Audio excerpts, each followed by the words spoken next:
പൗരത്വ ഭേദഗതി നിയമം ഒരിക്കലും പിൻവലിക്കില്ല എന്നും കേരളം ഉൾപ്പെടെയുള്ള സംസ്ഥാനങ്ങളിൽ അത് നടപ്പാക്കുമെന്നും കേന്ദ്ര ആഭ്യന്തരമന്ത്രി അമിത്ഷാ വ്യക്തമാക്കിയത് ഇത് സംബന്ധിച്ച ആശയക്കുഴപ്പങ്ങളും ആശങ്കയും സൃഷ്ടിക്കാൻ ശ്രമിക്കുന്നവർക്കുള്ള മുന്നറിയിപ്പാണ്. പൗരത്വ ഭേദഗതി നിയമം ഭരണഘടനാ അനുസൃതമാണെന്നും ലോക്സഭാ തിരഞ്ഞെടുപ്പിന് മുൻപ് ഇത് നടപ്പാക്കുമെന്നും ഈ നിയമം പാർലമെന്റ് പാസാക്കിയതിനു ശേഷമുള്ള 4 വർഷത്തിനിടെ ആഭ്യന്തരമന്ത്രി എന്ന നിലയിൽ താൻ ആവർത്തിച്ച് വ്യക്തമാക്കിയിട്ടുള്ളതാണ് എന്നും ഒരു വാർത്താ ഏജൻസിക്ക് നൽകിയ അഭിമുഖത്തിൽ അമിത്ഷാ വിശദീകരിച്ചിരിക്കുകയാണ്. ഈ നിയമം നടപ്പാക്കുമെന്ന് കഴിഞ്ഞ ലോക്സഭാ തിരഞ്ഞെടുപ്പിന്റെ പ്രകടന പത്രികയിൽ BJP വ്യക്തമാക്കിയതാണ്. പാർലമെന്റിൽ ബില്ല് പാസാക്കിയെങ്കിലും കോവിഡ് മഹാമാരി കാരണം നടപ്പാക്കാൻ കഴിയാതിരുന്നത് ആരുടെയും കുറ്റമല്ലല്ലോ. പല നിയമനിർമ്മാണങ്ങളുടെ കാര്യത്തിലും ഇങ്ങനെ തടസ്സങ്ങൾ സംഭവിച്ചിട്ടുള്ളതായി കാണാം. ഇത് സ്വാഭാവികവുമാണ്. പൗരത്വ ഭേദഗതി നിയമത്തിന്റെ കാര്യത്തിൽ വന്ന കാലതാമസം ജനങ്ങളെ തെറ്റിദ്ധരിപ്പിക്കാനുള്ള അവസരമാക്കി മാറ്റുകയാണ് പ്രതിപക്ഷം ചെയ്തത്. ഈ നിയമത്തിനെതിരെ നടന്ന പ്രക്ഷോഭം സർക്കാരിനെ ഭയപ്പെടുത്തിയെന്നും നിയമം നടപ്പിലാക്കുന്നതിൽ നിന്ന് സർക്കാർ പിന്തിരിയുകയാണെന്നും പ്രതിപക്ഷ പാർട്ടികൾ ഒളിഞ്ഞും തെളിഞ്ഞും പ്രചരിപ്പിച്ചുകൊണ്ടിരിക്കുന്നു.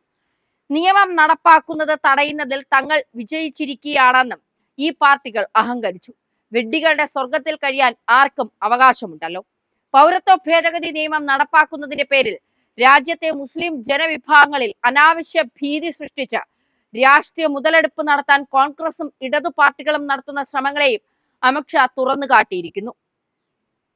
ഭാരതത്തിലെ ഒരാളുടെ പോലും പൗരത്വം റദ്ദാക്കില്ല എന്നും അതിനാൽ നിയമം നടപ്പിലാക്കുന്നതിൽ ഏതെങ്കിലും മതവിഭാഗങ്ങൾ ഭയക്കേണ്ടതില്ല എന്നും കേന്ദ്ര ആഭ്യന്തരമന്ത്രി ആധികാരികമായി പ്രസ്താവിച്ചിരിക്കുകയാണ്.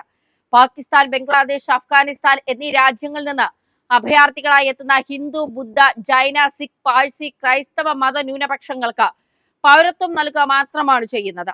രാജ്യത്തെ മുസ്ലിങ്ങളെ ഇത് ഒരു തരത്തിലും ബാധിക്കുന്നില്ല. ഇത് മറച്ചു പിടിച്ചുകൊണ്ട് തിരഞ്ഞെടുപ്പ് കാലത്ത് തെറ്റിദ്ധാരണ പരത്തുന്നതിനെ അമിത്ഷാ വിമർശിച്ചു. പൗരത്വ നിയമ ഭേദഗതി ബില്ലിലും പാർലമെന്റിൽ അത് അവതരിപ്പിച്ചപ്പോഴും തുടർന്നുള്ള ചർച്ചകളിലും സംശയലേശമെന്നിയ സർക്കാർ ഇക്കാര്യങ്ങൾ പറഞ്ഞിട്ടുള്ളതാണ്. നിക്ഷിപ്ത താല്പര്യം മുൻനിർത്തി ഇത് അംഗീകരിക്കാൻ തയ്യാറാവാത്തവർ രാജ്യത്തിനകത്തും പുറത്തും അസത്യം പ്രചരിപ്പിക്കുകയായിരുന്നു. നരേന്ദ്രമോദി സർക്കാർ ഭൂരിപക്ഷാധിപത്യത്തിലേക്ക് നീങ്ങുകയാണെന്നും രാജ്യത്തെ മതന്യൂനപക്ഷങ്ങൾ അരക്ഷിതാവസ്ഥയിലാണെന്നും വർഷങ്ങളായി പ്രചരിപ്പിച്ചുകൊണ്ടിരിക്കുന്നവർ പൗരത്വ ഭേദഗതി നിയമവും ആയുധമാക്കുകയാണ്. വിവിധ രംഗങ്ങളിൽ ശക്തമായി മുന്നേറുന്ന രാഷ്ട്രത്തിന്റെ പ്രതിച്ഛായ ഇടിച്ചു താഴ്ത്തുക എന്ന ദുഷ്ടലാക്കോടെയാണ് ഇതിനു പിന്നിൽ ഉണ്ടായിരിക്കുന്നത്. എന്നാൽ ഇതൊന്നും മോദി സർക്കാർ കൂട്ടാക്കിയില്ല.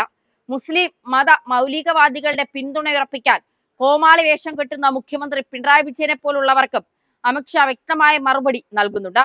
പൗരത്വ ഭേദഗതി നിയമം കേരളത്തിൽ നടപ്പിലാക്കില്ല എന്ന് പിണറായി വീമ്പിളക്കുന്നു. പൗരത്വം നൽകുന്നത് രാജ്യമാണ്, സംസ്ഥാനങ്ങളല്ല. ഇതൊക്കെ അറിഞ്ഞുകൊണ്ട് തന്നെ മതവികാരം ഇളക്കി വിടുകയാണ് മുഖ്യമന്ത്രി ചെയ്യുന്നത്. മുസ്ലിം ലീഗിനെ മുന്നണിയിൽ ഉറപ്പിച്ചു നിർത്താൻ കോൺഗ്രസ് പൗരത്വ ഭേദഗതി നിയമത്തെ എതിർക്കുമ്പോൾ അതിലും വലിയ വർഗീയത പറയുകയാണ് പിണറായി ചെയ്യുന്നത്. പൗരത്വ ഭേദഗതി നിയമം നടപ്പിലാക്കില്ല എന്ന് തീരുമാനമെടുത്ത ആദ്യ സംസ്ഥാനമാണ് കേരളമെന്നും മറ്റും അങ്കമാലിയിലെ പ്രധാനമന്ത്രി ചമഞ്ഞ് പിണറായി വിജയൻ ആവേശം കൊള്ളുന്നുണ്ട്. ഇങ്ങനെ ഒരു തീരുമാനമെടുക്കാൻ ഈ മുഖ്യമന്ത്രിയെ ആരും ചുമതലപ്പെടുത്തിയിട്ടില്ല. പിണറായി കേരളം ഭരിച്ചാൽ മതി, ഭാരിച്ച കാര്യങ്ങൾ അന്വേഷിക്കേണ്ടതില്ല.